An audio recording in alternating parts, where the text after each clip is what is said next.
So let's rediscover what it takes to be truly healthy and age in a better way. And there's no one better to tell us about this but Dr. Robert Landry, who is a physician. He's done so many things. I would just tell you briefly that he got his medical degree from Tufts, and he got another degree from Harvard, and he was a flight surgeon in the U.S. Air Force for over 22 years, and he retired as a highly decorated full colonel and chief flight surgeon of the Air Force Surgeon General Office in Washington, D.C., but now he's currently president of something called Masterpiece Living, where he shares with other aging specialists how to assist those living in senior communities to enhance their lives and continued growth. Big job, but you're used to big jobs, Dr. Landry, so how's it going? It's going well, Anita. Thank you for having me. Hey, maybe another qualification ought to be that I'm aging also. So there you go. Oh, you're just a kid. I'd like to hear that. Thank you. But yes, it has been a journey, but a journey of love. My whole team, in fact, I'm just blessed with a passionate, dedicated group who's just totally consumed with the idea that we can age in a better way, and let's do that individual by individual, but let's do it by being able to demonstrate what communities can do, and let's get that even further up to what cities can do until our entire society, so that we'll all be the beneficiaries of a better way to age. And Dr. Landry, the real interesting part about all this is that when you talk to an older adult, you really take the time to sit and talk with an older adult, something that I have cherished for so many years. You are enjoying and living their life by just listening to them and learning so much. But unfortunately, there's something that's missing, that people just forgot that these human beings have lived an enriched life and that they can teach us so much. Anita, that is so true. I talk to young people, and sometimes it comes across that they honestly feel that older adults were hatched that way, and that they weren't CEOs, and they weren't the heads of corporations or foundations, and made contributions or went through the historical things like the Depression and World War II and these other things, and before the Industrial Revolution, elders of the society were an absolutely necessary and revered resource, and we still see it in the blue zones were identified by Dan Buettner, where people age in a better way and seem to flourish as they age.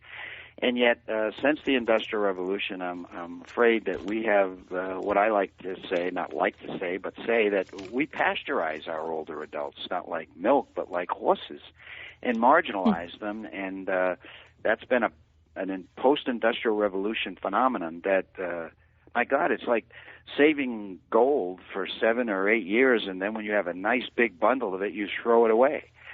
This is not sustainable in our society as we become our demographic changes and we become older societies.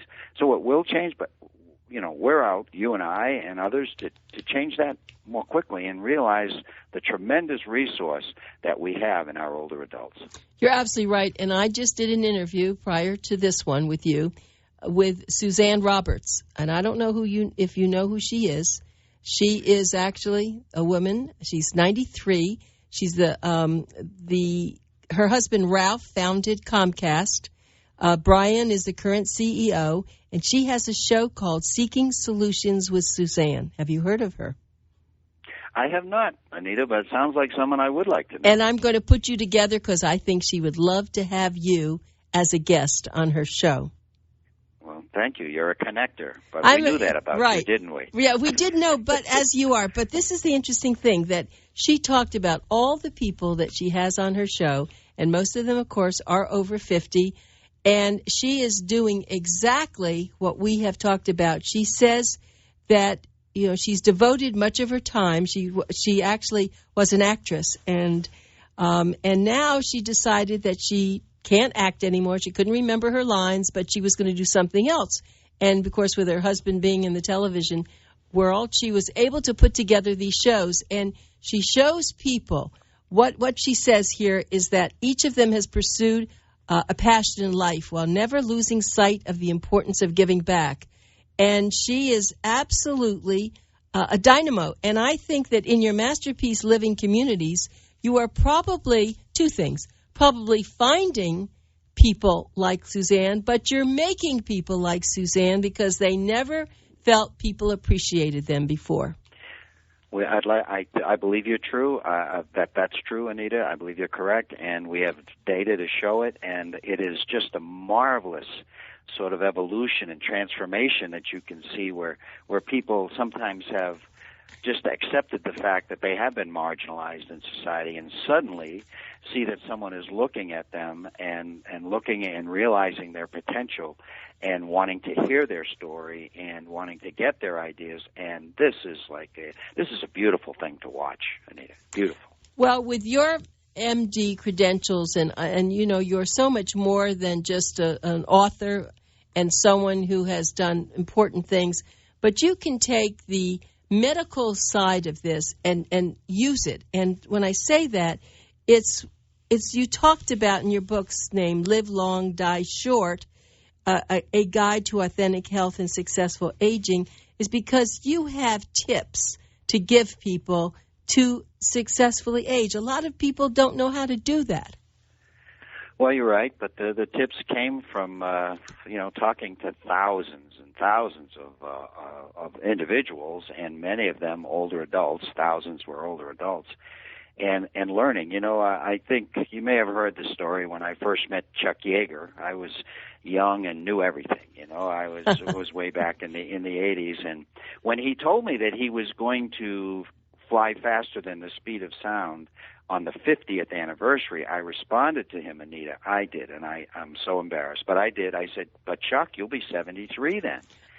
And he looked at me, with those laser eyes. He's a magnificent man, and said, Doc, what's your point?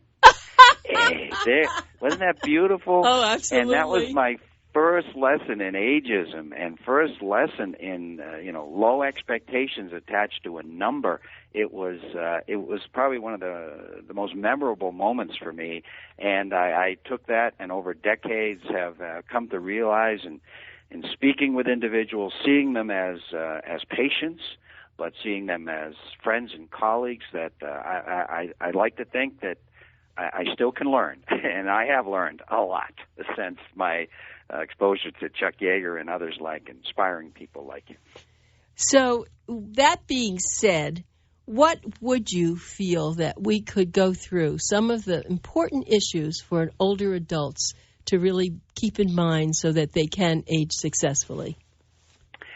Yes, well, we put 10 tips in the book. I think since Dave Letterman, everything has to be in tens, right? Right. No, but I did find that it was a comfortable number and encompassed the physical, the mental, the social, and the spiritual aspects of aging. And it would take, I thought it would take about 10. I'd like to say that they're recommendations, but I like to sort of introduce them as saying, please, let's not try to undertake heroic type changes the way we do with New Year's resolutions. Whatever we choose to do, and these 10 tips are recommendations, but whatever we do, let's do it in small steps, because that's what's sustainable, that's what's doable, and that's what sticks. This is how the Japanese cultures do things. It's called kaizen, and it's about small steps, and that is how we are successful. Characteristically, we load up. We put these huge expectations on us. I'm going to lose 57 pounds by next week. Well, but there's something just impossible, and then we get disillusioned, and we lose our confidence in our ability to change.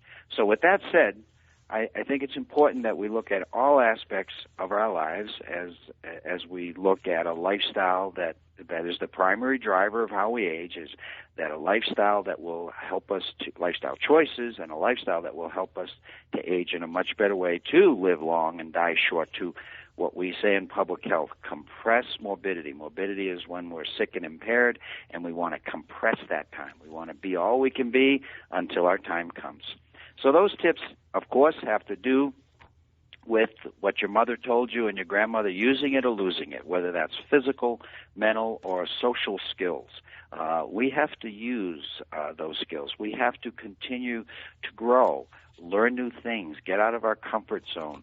When we challenge our minds or our muscles by doing new things and learning new things, our bodies respond to that. They respond to it. Ellen Langer, a very famous researcher at Harvard, you probably have even talked with her, she tells us that our brain makes real what we think about and what we expect. And it works to make that a reality. She did some very famous studies with some men who were in their 70s, and she recreated their world from 20 years before and brought them there and had taken some biological parameters before that and pictures even of them. And within 1 week of living in that environment, they began to act differently. They acted younger.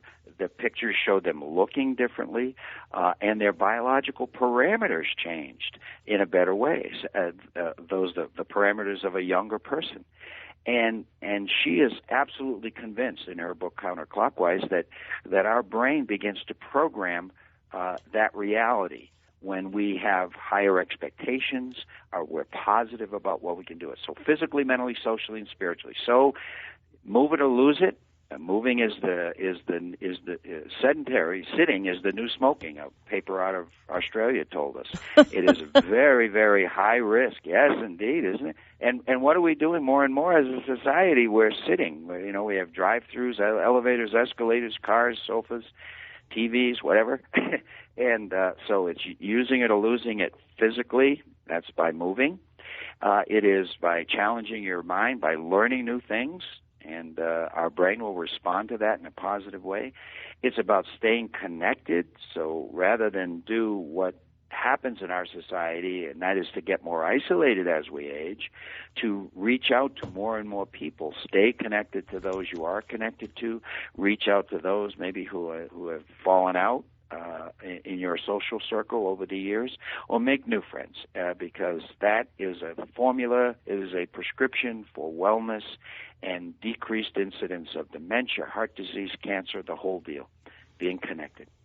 Yes. So that's where we start. Those are the first 4 or 5 of the tips that I have, and so you can see that this is a holistic approach. Yes, and it has to be. But now the Masterpiece Living, you came up with this. Was this your idea? Well, my brother was with the MacArthur Foundation. He was the chief investment officer, actually, at the MacArthur Foundation when they did their 10-year-long study on aging, which was a seminal work and changed everything about how we viewed aging because it showed that lifestyle was the major determinant. Now, that study was done because one of its board members, the famous Jonas Salk, had challenged them to study a more successful aging experience rather than the usual, which was the stereotype about, we're born, we become our best, and then we begin a process of decline that can last decades. And he said, let's study those who don't follow that path, who stay at very high levels of performance until their time comes, which they called successful aging. Well, my brother shared a cab ride with Jonas when they had completed their study, and Jonas had said, look, this is great information, which has the ability to change the aging experience of every human, but it's not going to happen unless someone applies that research. My brother sort of took that seed and planted it, and a few years later was in a position to put together a group to explore this. And he took some people from the MacArthur Foundation, and he gave me a call, and I asked if I could devote a year to exploring this, and I was in a perfect position to do that, having just left the military. And we had some others, and we began it, and that was in 1999. And from that has come Masterpiece Living, which is a group of we're a group of specialists in aging, and we partner with communities of all types to help realize the unique human potential that is in older adults. So we provide the ability to take a look at your lifestyle, get feedback, and if you'd like to make a plan, we provide a coach to help you get to where you want to go and lower your risks and raise the likelihood of you aging in a better way. And we make these communities much more than a retirement community or a community of older adults. We make them more like universities. You know, you go to a university to grow physically, mentally, socially, and spiritually. That's what happens to these communities that we partner with. Anita, it's just a beautiful thing to watch, and I'll tell you, it's what I want as I age, to be in this kind of a surrounding where people believe I can grow. It's been a great journey and a passion of my whole Masterpiece Living team, and I'll tell you, I have a lot of respect for my brother, but that respect doubled when he started this initiative. Is he still living? He is still living. He's a couple of years older than I am, and doing well. He's our chairman, and he's the one who guides us. And I'm great in medical things and theory and leadership, but I would go off the track financially without him. Well, he keeps us on track, and we're thankful to him for doing that. Well, that's an excellent discussion. And I just was thinking as you were speaking about all the people here in South Florida. We just saw in one of our major dailies that Florida now is going to have the largest senior population in the country. And I think that's good because it's so warm down here. I don't know what it is for you now, but here it's 60 and it's freezing. And I'm sure my cousin in North Carolina told me it was in the 30s. So I'm sure. Well, I'm in Colorado right now, so I envy you those temperatures. Yes, but that has helped for the older adults living, I think, in a warmer climate, and so that's why I think they're all attracted here. It's safer; they don't have to worry about snow and sleet. But I think what's happening all over the country really is that because a lot of the boomers are retiring at an early age. I mean, 65 for me is an early age, 65, 70, which would not have happened 30 years ago. But today they're saying, oh, wait a minute, I've got another 30 years to live, or what am I going to do with my life? And that's why I think it's so important that we get to those people and we say, you're right, let's create, let's innovate, let's do everything, let's make life better for everybody. We'll pull them, out of this 70 years old, oh, you're retired? No, you're not. You're not going to retire at 70. Absolutely not. Well, you and your husband are prime examples of exactly. this. And we can't afford as a society, again, to throw away those resources. It's a win-win. An individual with purpose is someone who has much more likelihood of aging in a better way, of not getting afflicted with dementia and cancer and heart disease. That's in the research. You have purpose, you stay healthy. It's indisputable, and it's a magnificent thing. And so I think you're absolutely right. So I think retirement, as we know it now, is going to be retired, actually, as a concept. That's right. I think it will be transitioning into the next phase of your life and, repositioning yourself, once again, rebooting, if you want to use the computer terms, but it is about pursuing passion, I believe, and using your talents to give back. And the purposes that I think are the most rewarding and are associated with the best health results are those that I believe involve other living things. So humans, animals, the environment. And when we dedicate ourselves to a purpose that helps other living things, well, I think that helps us probably even more.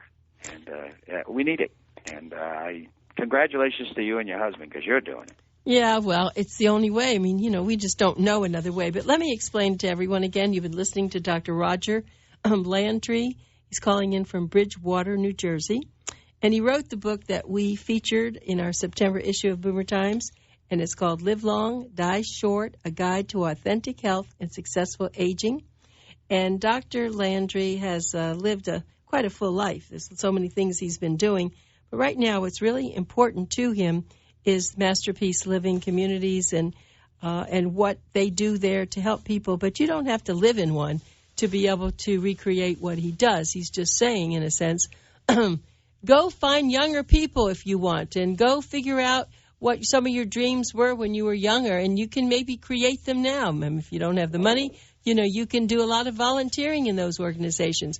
We have been putting things in Boomer Times that talk about going abroad, studying abroad, helping abroad. It doesn't even have to be right here in your own country. So it's really, most people would be jealous of the opportunities that an older adult who's healthy can do. Absolutely. You are absolutely correct. And you hit the nail on the head there, being healthy. I was I have a specialty in aerospace medicine because I was in the Air Force for so long, and I was asked to go to Washington to determine what are going to be the medical qualifications for space passengers. So, we now have, we didn't then, but we knew we were going to have vehicles that could take people into space who chose to do it and had enough money, I guess. And we determined that it was not, the first day we dealt with age, and we all agreed unanimously in a very short order that age would not be a factor. It was all about function. So our world is changing. And there's going to be so much more opportunity for older adults as we begin to realize what they have to offer. We begin to realize that we need their expertise, but it will only really happen to the extent that they are functional and able to do it. And how does that happen? Well, the MacArthur Foundation, subsequent research, I have it all in my book. It's about paying attention to your lifestyle, the holistic lifestyle, the physical, the mental, the social, and the spiritual. A little bit of attention has huge returns and allows us to pursue a life in the latter decades, 20, 30 years after, quotes, traditional retirement, that can be the best in our lives as far as being rewarding and being fun and, of course, contributing to society. Well, Dr. Landry, we know that so many of the veterans are coming back, unfortunately with loss of limbs and other kinds of traumatic brain damage. But in a sense, if you're an older adult and you see these veterans who are running now and doing things with artificial legs, it should give them great hope. It should indeed, and vice versa. And I think that as war has occasionally done, if there can be a good side to war, it is that we learn a lot about medicine, acute medicine.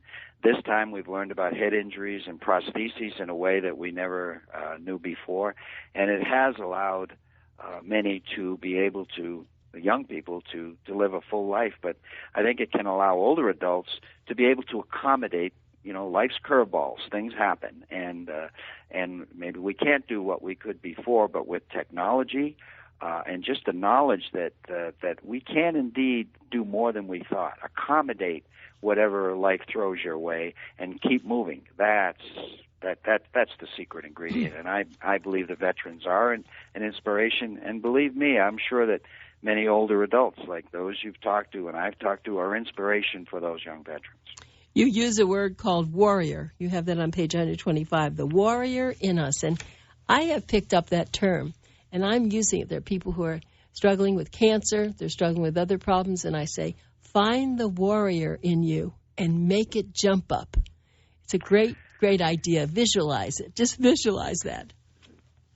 Well, thank you. It inspired me, and I've heard it in other contexts before, and felt it was directly applicable to someone who is challenged, is not facing a world that is easy for them, and rather than giving up or saying, okay, well, this is my time to decline, and I guess this is the end of my functional and happy time in my life, they say they accommodate, find out what they can do, and like a warrior.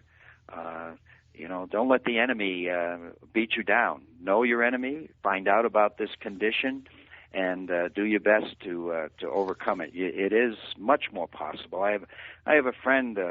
Pancreatic cancer, for example, was a death sentence when I was in medical school within months.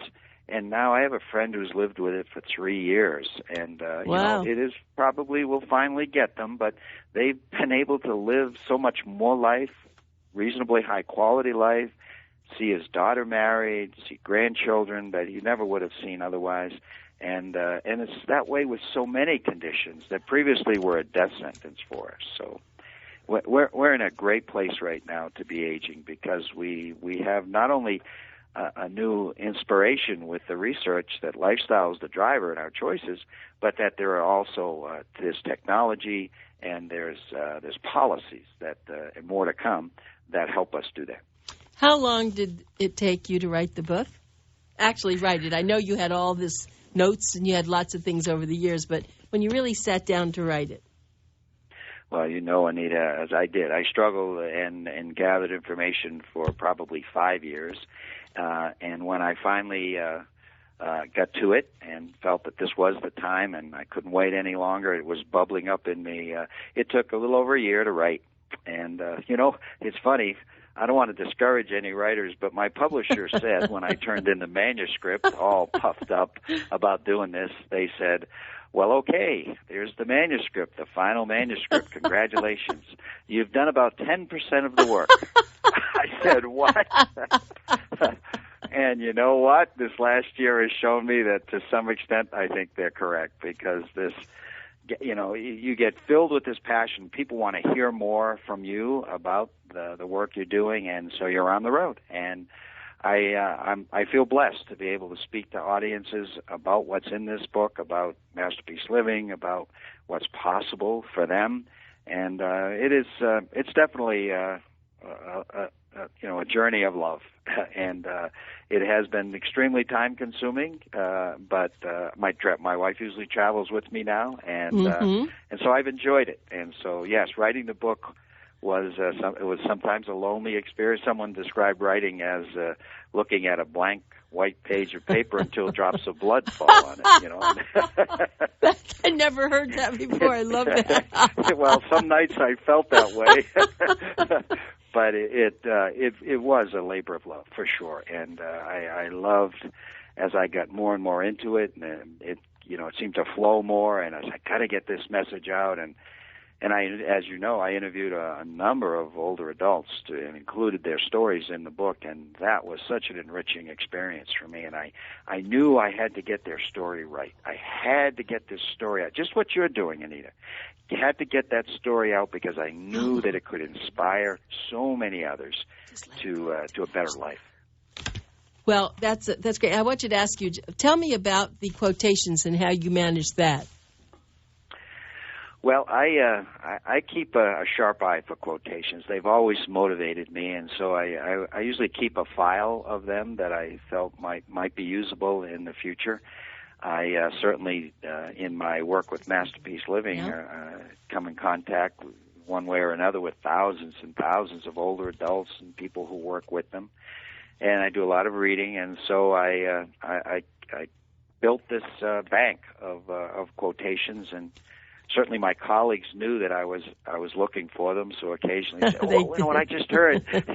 Right. And I just heard this one, so that's how it all came together. And I had quite a bit to choose from. Yes, you did, and I may use some, and when I do, I'm going to give you credit for it, because so many of them are just terrific. But we've run out of time, but this is just the beginning. I'm going to get back to you. Let's really talk about this, and live long, die short, but read Dr. Landry's book. It will make such a difference in your life. And the way to get it, I guess they can go to Amazon.com to get it, or they can just go livelong-dieshort.com, right? That's correct, Anita. And thank you for what you do in getting the word out. Thank you, too. We'll be back in touch. All right. Bye. All right. Thank you, Anita.